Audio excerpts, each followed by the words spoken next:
Hello everyone, welcome to the Scumdog's Kennel. I'm your host, Chris Williams, and in today's Cryptid Corner mini episode, today I have a couple of very bizarre accounts. One, an insectoid alien encounter, another, this giant shadow person that was witnessed as well in someone's home. Let's get into the first article, Insectoid entity encounter in an experiencer's bedroom in Pinecrest, Florida, and hear how this experiencer had to deal with this truly unsettling entity.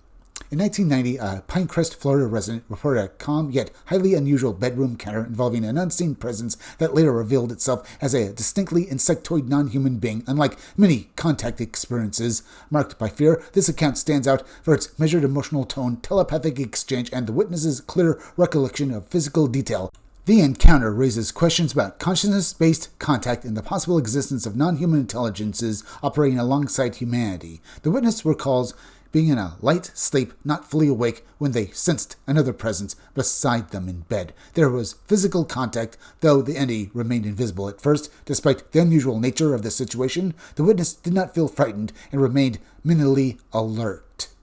During the encounter, the witness perceived communication occurring through thought rather than spoken language. At one point, the witness asked the unseen being to allow itself to be seen, assuring it that there would be no fear. The impression received was that the entity itself was apprehensive, possibly more afraid of humans than humans are of it. Following this request, the being revealed its appearance. The entity appeared humanoid in basic structure, but was clearly more insect than human. Its skin was described as leathery and medium brown. The body consisted of a small torso, skinny neck, and exceedingly slender arms and legs. The head was disproportionately large, with large eyes and a small mouth. The creature appeared hunched while on the bed, and was estimated to be approximately 4 feet tall if standing.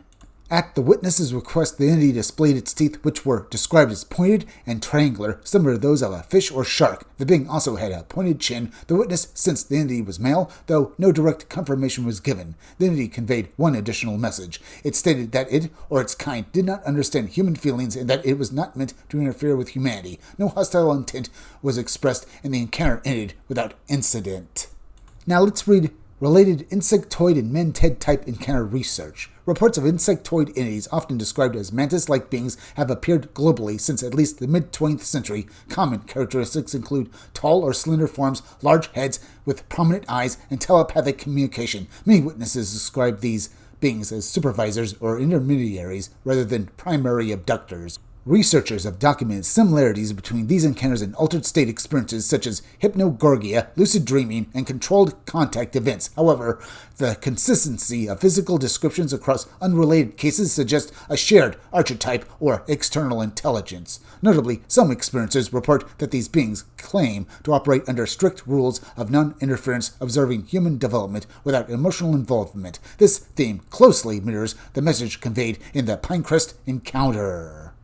There's also some commentary and notes. This report demonstrates several recurring patterns found in insectoid entity encounters. These include telepathic communication, invisibility or partial cloaking, calm emotional states, and witnesses and beings that present themselves as observers rather than manipulators. The witness's lack of fear is notable and often associated with non-intrusive contact scenarios. Insectoid entities are frequently described in contact literature as advanced intelligences with limited emotional comprehension, particularly regarding human empathy. Similar cases often emphasize their analytical demeanor and apparent detachment from human affairs. The thin limbs, large eyes, and mantis-like or anthropod features are consistent across reports spanning decades. Theories regarding origins include interdimensional intelligence, ultra-terrestrial presence, or a non-human species interacting through altered states of consciousness. The entity's statement about non-interference aligns more closely with observer or custodian hypothesis than with abduction or experimentation narratives. But we don't truly know their real aims here, folks. Could it be that this entity just wanted the experiencer to think that it was non-aggressive? Maybe this is some psyop in which basically these beings want people to think that they're not going to attack them. Maybe their aim is to make people think that because they have a more devious plan going on.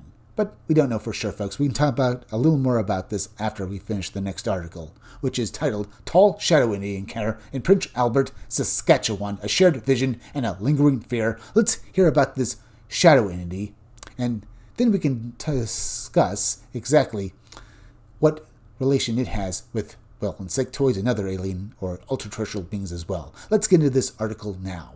In the late summer of 2020, a teenage witness in Prince Albert, Saskatchewan, experienced an encounter that would leave a lasting psychological impact and imprint. What makes this report especially compelling is not only the vivid description of the entity, but the independent confirmation by a second witness who saw the same thing moments later. Similar accounts continue to surface, suggesting a pattern that may extend beyond a single household or location. Indeed, maybe they do, folks. As I said, maybe there's a relationship between these entities and encounters with alien beings like we just read with the insectoid. But let's read on and discuss that later. The witness was 13 years old at the time and living in a single-floor, 3-bedroom duplex with their mother and older sister. The incident occurred while the witness and their boyfriend were home alone preparing food in the kitchen. The mother's bedroom was directly visible from the kitchen area and was brightly lit. While walking back toward their bedroom, the witness glanced into the mother's room and observed something they described as unforgettable. Standing inside the room was a tall, completely black humanoid figure, estimated at 9 to 10 feet in height. The entity appeared extremely thin, with elongated arms and ending in sharp, spear-like points rather than hands or fingers. Its arms extended past its knees. There were no visible facial features, clothing, or distinguishable details beyond its shape and color. It appeared as a solid shadow. The figure was slouched forward as if constrained by the 8-foot ceiling height. The witness looked directly at the entity for a brief moment before fleeing in fear to their bedroom 2 doors down the hall. Shaken and frightened, the witness told their boyfriend to retrieve the fries from the kitchen instead of explaining their reaction.